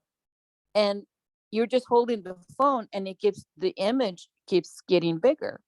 Also, the freezing, you could freeze it and bring it down to you, just like the Pebbles or the Lookies or those devices. Right. And it's all Mhm. in our phones, which is, Does it tell we you don't what need any other magnifiers. does it tell you what number magnifier you're at? Yes, it keeps telling you every time as you're swiping up, it tells you that. Does it read So to you? that's what I was. Sorry? Because we've run into this problem at Fellowship Square. Ruth and I facilitate a low vision support group here. And several people have asked us about the magnifier power. And normally we Yes. would send them to Desert Low Vision and they would go over Right. the magnifier there. So we haven't Yeah. figured out how to know what power they need. And this sounds perfect. Yes. May I say And like I something? said, as long as you have your I'll wait my iPhone, that's turn, it. but A lot of times I need a Go. serial number on the back of an appliance or a TV, or even a washing Yep. machine. I can't see it, so I'll take a picture of it, and then I'll Yep. use my fingers to make it bigger, and then I can read it. I Yep. can even print it. Yeah, I know that, but we're talking about knowing the I power know, of but it's related. magnifier for them to buy. Does this read Yeah. to you, Patty? Well, then you're Um, limited to whatever the power magnifier- you bought. Yes. Well, the magnifier, if you're taking, if you're seeing, like if I'm trying to read the the price way up there on the, the little ledge of the, at the store. Yeah. Yeah. You're going up there, and once it gets you could take a picture of it, and then Oh. once you bring it down, you put your finger on it and it tells you what it is. Oh, cool. Okay, Well, I'm going to try that. I'm dealing with people that don't have an iPhone and they want to buy a Yeah. magnifier, so they need to know the power. So what you're saying is we could test them on the iPhone and then we would know the power that they want to use. Well, you remember what the doctor said, which is very true. They know, obviously, because we all see different, right? The contrast, the whatever. If you're just getting it doesn't tell you 10x, 8x, or whatever. It's just what the phone is telling me is just giving you the magnification, 20, 25, 50, 55. It just gives you the numbers. So Oh, we're the looking for the magnifiers- X. We're looking Yeah. for the X to tell them Right. what power to buy. Right. Oh, I So- thought this was the answer, but it isn't. no, And what you're Oh. getting, an iPhone's a lot cheaper. yeah. And some of this stuff is so expensive. And it's Well, they, single pony, it only does one thing. all those devices were $700 and more. I'm like, oh my God. It's amazing that we could do that with our phone. But we have a number of people here that aren't going to do technology. Yeah. The magnifying Well, glass then. you hold in your hand is pretty simple. Right. Yeah, but it's Yeah. so limited. Anyway, there you go. Yeah, no, Oh, that's thanks, good. My that's point. cataract interesting. surgery, my magnifier doesn't do me any good. It doesn't work for me, but my iPhone can take a picture. And then I can make it the size I need. Well, Nancy, you're a younger person than when you're dealing with 80 and 90-year-olds here that didn't do technology and they're not going to do technology. A handheld magnifier is pretty simple. Right. A handheld. Yeah. And that's when a low vision exam comes in Yep. handy, so. Yeah, before we would have sent them to Desert Low Vision and Janet or Tom would have picked out the magnifier for them. Yeah. I think what happens too is that regardless if you're using optical magnification or if you're using digital magnification, the higher you magnify something, the less of it you can see at one time. Yes. So if you have an optical hand magnifier, and let's say it's 4 times, well, you're only going to see a fraction of what's in front of that magnifying glass. And to see more, you either got to get a bigger magnifying glass, or you have to do something else. Something has to give so you can see more. Because as you go higher and higher in optical magnification, the lens becomes more spherical and things look more distorted too. So it's like a catch-22. There's a sweet spot, Right. but then you get diminishing returns after a certain magnification. And if you don't want to use an iPhone, which I totally understand that for people who don't want to mess with technology, then maybe a device like a Da Vinci that reads, and you stick a paper under there, whatever, and then you hit the button that you've been taught to push for it to read. Maybe that's the solution. And you get a bigger screen, and you might be able to appreciate it more. I don't know, But Right, you're but they need for just spot reading as a handheld magnifier, Yeah, and obviously. Annie's right about that. That's perfect for spot reading. Yes. Yeah, maybe a telephone number. Yeah, there you Yeah. go. Yeah. I did order that EYOYO magnifier. And it's coming in a couple of days. It magnifies all the way up to from 2 all the way up to 25. And it has the contrast on it. It has the freeze feature, and it also has voice prompts on it. And it costs $206. Mm. And just Yeah, for a comparison's sake, that's a good deal, by the way, Barbara. Well, To I'll, get into- when you come over, I'll have you look at it, and then we can send the link. Okay, just so you guys know, to get into a new Da Vinci nowadays, you're talking $3,000 or more for a new one. So, I mean, and then it does a real good job, but you get what you pay for. And iPhone, you can get in an iPhone brand new, $400 or less if you get a refurbished. So, And it's a the matter other of- advantage of this video magnifier, it comes with the patch cord, so you could plug it into a computer or a TV Yeah, or there you anything go. else you want to plug it into. Annie, there's a wonderful, it's Maggie. I fell into it and I love it. It's kind of by accident. It's made by Bright Tech.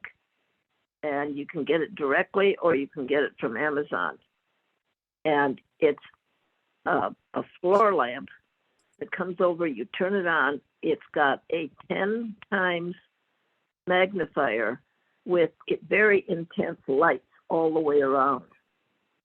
And you can get it as high as a 20 times. And it runs about $200. So Maggie, is that a light that's got a magnifying glass in the middle of it and the light is around the perimeter of the light? Is that what it is? I have 2 of them. One has the lights all the way around, and one has a light on either side of it. Okay.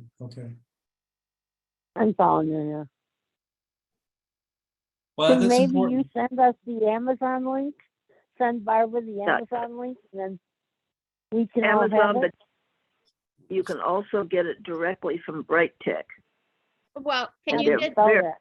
can you get that information to Manny tomorrow, and then he can send it over to me? Yeah, I'll Sure. put it in the notes. Yeah. Yeah, I will say this, the one that has the lights all the way around is heavy. And it's on rollers, so you can roll it around. But the other one is just like a standard floor lamp with a arm. And it's I find it's amazing what it does. It's not in place of the magnifier on your phone. It's a bigger magnifier. And they have different magnification powers for sale too, and floor lamps, table lamps, all kinds of things. Sounds great. I also sent out today, they're having a class from NFB on low vision, using your low vision on your iPhone. It's next Tuesday at 12 o'clock. What does it do, Barb? NFB? I just sent it out. It's on Zoom. It's sponsored by NFB, and it's just on this topic. Wonderful. But some of us need speech also, not just magnification. You And need what so also? some people need speech as much Oh, as okay, magnification. Anyway, anyway, I did send that link out today. And, the magnifier that I'm getting, it has voice prompts that tells you what to do, how to do it, but it doesn't speak out what's in front of you. You still have to be able to see it. Sounds great, Maggie. I'll get that information from you and incorporate that into the notes. And if you have links, we can put those in too, so people can look at them online. And Yeah, that'd be a would nice great. option for a lot of people. So. Well, okay, if there's no more on that, I was going to get to this Audible app. Let's see here. So Audible is from Amazon. They own Audible. And if you're a Prime member, you have access to free books. But before you get excited, you don't have access to all free books. You have a subset. So, and if you wanted access to everything, you got to pay either their $8 a month subscription or their, I think it's $15 or $16 a month subscription.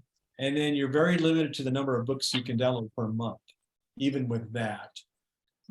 But it should serve most people's purposes to do that. So the Audible app is available on the App Store. And what you do is when you open the app up, you'll put in your Amazon information, your Amazon account, your email address and password. It'll automatically recognize if you're a Prime member. Now, the trouble with the app, now, and correct me if I'm wrong, Patty, on this, because you're more of a user of it. I don't think there's a way to isolate the free books from the ones you have to pay for unless you have a subscription. No. Well, I you, did- you have to find the editor's picks. And Okay, those are the ones that are free. so I had a discussion with Amazon's help desk, and they gave me a link that gets to a list of all the free books that you can get as an Amazon Prime member. I'll include that in the notes. So I think what you have to do, you got to go to that site, look for the title that's free. Then you got to jump back into the app and search for that title. And then that book will be free for you to read. In the app, I didn't find a way to isolate just the books that are free. No. You just kind of run into them through a search if you're lucky. Most of the time, if you're not registered for one of their paid tiers, the two that I just mentioned, you'll get an offer to join up at that point if you want to read the book. Yep. You will always get the option to sample the book, but you won't be able to read the book unless you are a member in good standing, paying every month. So, and I'll include that in notes. Now, I can open the app up and show you. I think I found one free book, and you can tell that books are free just by the way VoiceOver describes them. So let me find my phone and do that. All right, so let's go to Audible. 8:21 p.m. So you look for the Audible app on the App Store, and let me see here what it looks like. Hang on a Page second. 1, page 2, page 4 of 4. Ace Hardware, Audible. So Audible, I'm going to try to see what it looks like here. Audible has kind of a light orange icon with an open white book and sound waves coming off the top. I'm going to show you on the screen what it looks like. It's highlighted on my phone there in the corner. So I'm going to open it up, and it's just called Audible. Yeah. Audible. So it comes up, give it a second here. There are tabs on the bottom. We won't go through all of them. I'm just going to go to where you can find the books. And I think it's called Discover, if I'm not mistaken. Let me see. Tab bar. Library. Tab. Discover. Discover, Tab. there we go. 3. Library. Tab. 2 of 4. So to discover, as soon as it's done doing its thing, you can then hit the search little eyeglass thing on the top right, and here's what it sounds like. Search. Button. Search button. Search as your library. Search. Search Prime member. So I was trying to figure out, how do I find books for Prime members? And it didn't work, but I think it brought up one that's free, and you guys can hear what it sounds like when you get to free books. Prime member. Free. The Jester. Area Chronicles. So did you hear that? It said free, the Jester. Mhm. So if I'm gonna tap on it one more time. Free. The Jester. Area Chronicles Tale. By Michael J. Sullivan. 4.2 of 5 stars. Based on 14,780 ratings. Button. So that's a book. That's Playback. that's the thumbnail. Now, even though it says tap to start playback, that's not what it does. It opens up the detail. So I'm going to open up the detail for this one. And give it a second here. Loading. It's thinking. Ellipsis. So it basically gives you a synopsis of the book. I'll just go through it real quick. Free. The Jester. Area Chronicles by Michael J. Narrated by Tim. Audiobook. 4.2 of 5. Play. Button. You'll just get a play button if it's free. Starts playback. Okay. Mhm. If you don't get the play button, you say you have to join or subscribe or become a member. That's a pay for book, and they don't have prices on the books themselves because they want you to join up and do this whole subscription model, kind of like their music. You join up and then you have access to everything, but you don't really buy anything per se. I believe you can buy books here, but I haven't gone into the app. But if you just want to hear the books, you'll have to be one of the subscriber on another tier. So that's how that works. And in the notes, I'm going to send that link where you can get the list of all the free books for Prime members. And then you can find your title there, come back here, put it in the search box, get it, and start listening to the book. So that's something. That's better than nothing. So remember, Manny, remember how I did it through the Amazon app? Yeah, go ahead and explain that, because I like the way you did it. So I went through the Amazon app, I tapped on that, and then I go to through the menu or to Prime. I hit Prime, and then underneath Prime, it tells you, what's underneath Prime, right? So it tells you this, blah, I don't know what it says, but it says read. So then you tap on read, and then it opens up that, those books. This one was real easy, but like you said, you had to sign up, right, for Audible, or you had to do a little bit of, this one you don't have to, because you're already, you're on the on Prime, so it already knows that you're a member or whatever. So then it lets you. So then it lets you look at the books, and then it gives you, if you want to read a little sample of each book, which is, very good. So the distinction here is that you're not using the Audible app, you're using the Amazon app and going that way. Okay, that's the difference. Okay. Yeah. So that's, folks, that's another way of doing it. That's a great way to do it, actually. Very good. So Manny, can you do movies that way too? yes, All the free movies? Pardon? Yes. I'm sorry, go ahead. Oh, I didn't mean to interrupt somebody. So they have another app called Prime Video. So if you're a Prime member, you install the Prime Video app, and then you'll have access to a lot of free movies. And there are some pay-for ones in there too, but a lot of them are free. You can watch them for free because you're a Prime member. Or you can rent it, Or you can rent it, And then, of course, the same thing works with music. This is where Amazon makes a lot of its money. They try to get you on subscriptions, and not only the subscription to the free shipping, the Prime membership, but also these secondary subscriptions, like to Audible, to and a different tier for music. You could pay $10 a month to get unlimited access. It's very smart of them to do it this way, because then they can cash in twice on you. That's kind of Or 3 times, yeah.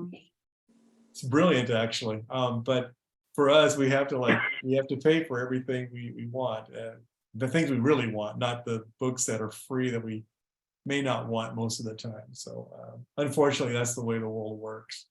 So any questions on Audible, or I can clarify on that? All right. You guys are easy tonight. That's so good. Let me see here. What's next? Okay, I'm trying to, we all got a few minutes left, so I'm trying to get the most important things out here. Oh, I've got a couple of new little things I want to show you. So have you ever drafted a text message and you go, oops, I didn't want to send that? Has anybody ever done that?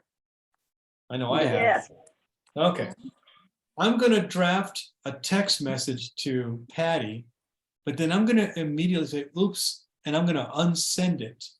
I'm going to, even after I've already hit the send button, I can pull it back. I want to show you how to do that. So does anybody know how to do that already? No. All right. See, for staying with me this long, that's worth the price of admission, right? Yeah. Here we go. Audible. All right, so you go into your, so you can't do this with your voice as far as I can tell. I mean, I haven't tried it that way. So you got to go in your Messages app. Messages.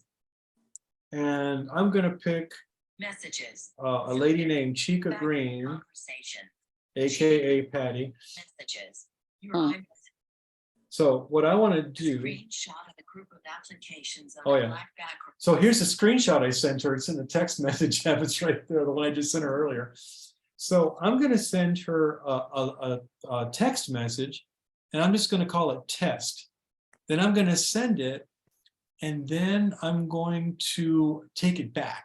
Okay. So you already know how to draft something. We're just going to dictate in there. This is a test. Message. Hey, Patty, ellipsis. This is a test, exclamation mark. Inserted. Hey Patty, this is a test. So what I do is I'm going to go ahead and send it. Message. Text send button. Sent message. Then you go, oh man, I shouldn't have done that. So you double So it tap and shows on hold. mine. Your iMessage. You double tap and hold on the message. What then if you I get a read it right menu. away? Then you get a menu. So we're going to go down the menu. Send. Undo send. Do that. Your Wow. iMessage. And then it pulls it This back. is the test. 8:30 p.m. And I think you can do this for up to 15 minutes. Now, don't misunderstand. Your text messages go through right away. And Yeah. if Patty is there looking at it, she'll see it appear. But Yep. if she's not, and I pull it back, it'll pull it before she sees it. So it does work, but that doesn't mean they didn't see it. It just means you pulled it back. Okay. So you can undo a text message that way. And You don't like have I- it, you didn't have it in writing. That's right. Nothing There you in go. writing. Yeah, it went away. Oh, Manny could say, Patty, do you want to meet? You want to marry me? Take it back. I never said that. Well, That's what you kidding me? said. And they took Oh. it back, everybody. You guys, you bet. But I Nothing saw it. right. Now you can do the same thing to an email message. Okay. Oh, Let me do Oh, that. cool. See if I can remember how to do the email here. Let's see. Mail. Oh, Mail. All right. Message content. Maybe I'll show this and we'll be done here because it's already 8:30. But so I'm going to draft a new email. I'm going to go compose. Toolbar. Compose. Button. 2. Text 2. Text field. So I'm going to 2. Text field. Insertion point at I'm end. going to send it to Chica. C. H. Results. Chica Green. And send her an email. Page 7 on Tiddleroo's message content. Message body. Manny. Text field. And then Double tap to edit. I'm going Use the rotor to to access misspelled word. put some text in there. Hello, ellipsis, this is a test. Inserted hello, this is a test. Oh, wait a minute. T. Chica green. S. Try that again. 2. Text field. Insertion point at end. H. Results. Chica green. Alright. Chica green. Message content. Insertion point. Let's try that again. Hello, ellipsis, this is a test, period. Inserted hello, this is a test. So I think if I send it, Send button. that, Send alert. Empty subject. Send Send You didn't put anyway. a subject. message content. img_02377.jpg. Image. so now I think if I go back to mail, Media. Mail. Message content. Inbox. Inbox. I'm trying to figure out where I unsend it. Toolbar. Updated. Well, there's a send bar, but often the send messages don't show up for a while. Yeah, Flagged. To Gmail. Then is VI flag out Gmail. Inbox. Drafts. Sent. 7 unread select messages. Messages. Many Celis. Tef Chica green. Delete. Drag item. Read later. More. Many Celis. Reply. Reply all. Forward. Market. Crash net. Move to jump. Mute. Notify me. Block sender.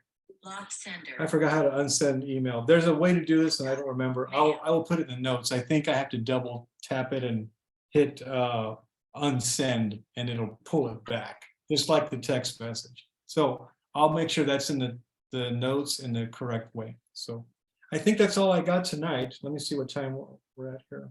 8:35 p.m.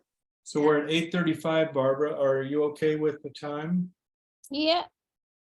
Okay. So any questions before we call it quits tonight, guys? I have one quick question. I don't know if you get into it tonight or not, but Okay.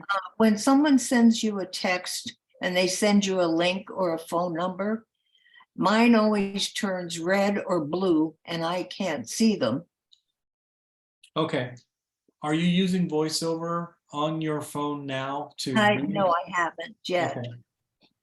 So that's kind of a catch-22 situation because what it does when it sees things that are actionable, it underlines them and turns them into a very non-contrasty color, like a blue on black. Mhm. And the only way to see that with your vision is to magnify your screen. Now, with VoiceOver, you can swipe over and you'll get to telephone link or email link. And then you can just double tap on it to call or to send an email. Oh, okay. The only way you can do it now is if you enable Zoom in your settings, and then you do the Zoom gesture, and then you Yes. blow it up. Okay. All right, thank you. Yeah, sorry, I wish I had a better answer for you on that one. So Ashley, Manny, Yeah. that brings up a question that I have, actually. So I get stuff, say, from, well, CBS, and there'll be a link in the message. Mhm. And I use the finger, one finger swipe up, and I don't know how to access that link. I usually have to copy the whole darn link over to a text file and then, just enter it on my computer. Gotcha. How do you, is there any hotkey to access a link from within inside a Yes, message? it's a very good In question. Messenger. Very good question. Yes. So what you do, there's a gesture called the rotor. And Yeah. it's kind of like Oh, spinning yeah. a top. Yeah. And what you do is you do this rotor gesture on the screen. In fact, I'll do it for you here so you can hear it yourself. Let me find a message with a link in it, 8:37 p.m. because that is a real good question. Let me see. Is this from Messenger or, yeah, actually, this is from messages, like text messages that I would get. You could do it in Yes. text messages too. This is Wherever one there's of a the- link. Yeah. Yeah, so Let me find something with a link in it and I will show you I firsthand. didn't think of the rotor, and yeah, I mean, one of my things says links, but okay. Yeah, so that's what you do. Basically, the gist of it is you do the rotor gesture until you hear the word link. And then if you're already got focus on the message bubble, the part of the message conversation, or if you're in an email, you'll swipe up or down until you hear the link you want. And then to activate that link, you just double tap on the screen. Wow, It's activated. okay. It works I every didn't know how to time. do that, and I was No, gonna it's put okay, that it's a good question one. out on the bits list of which. That's a good question. Yeah, so yes. I find myself doing that a lot. So yes. Yep. Well, alrighty then, if Barbara's okay with it, I think we're pretty much there, John. On the rotor, there's also headings, which is very helpful too. Yes, so the Yeah, I rotor have is headings very, and links. I know I activated those. Yeah, but options. the heading, a lot of stuff has headings in it, and I just do my finger up or down depending on, and So that's the rotor's, another good way of using your rotor. yeah. Is headings. Yeah, so if you have a big piece of text or an email and it's got multiple headings or a website with multiple headings, you can navigate that website by headings or by links, or whatever. It's very context sensitive. Whatever it detects in the site, it tries to put it up there as ways to navigate, excuse me, and by certain granularities, whether it's headings, whether it's links, Oh. whether it's sections or whatever. And to John's question, finding a link somewhere is very easy, just using the links rotor menu item, and that works really well. And then of course, after you do the rotor, John, you just swipe up or down with one finger to cycle through the links. That's all you do. Yeah, And then yeah. the other way you also taught me, it's just to do 2 fingers up. And then when it says link, you stop it and you You go can do back that and too. double tap on it. That That's also true. works. But Yep, that's another successive rotor. swiping up or down with 2 fingers. Yes. Yeah, swiping up with 2 fingers enables a screen read. So it starts from the very top, starts reading Oh, right, down. yeah. When it gets to the point to where you want it to stop, you touch the screen with 2 fingers, and then you're right on the thing it stopped on. Oh, And okay. then you can Yeah, and execute then it you that just way. swipe left and double tap on it. Yeah, there you go. So that's You what I ready to think. pull the recording, guys? I Okay, think so. Well, thank you guys. I appreciate the seeing you guys every month, and thank you, John, for hosting. Yeah, sure. Thank Thank you. you. That was Good a night. good Thank lesson. you, everybody. Good night. Good night. Past my bedtime. Bye-bye. See you tomorrow, Betty. Bye.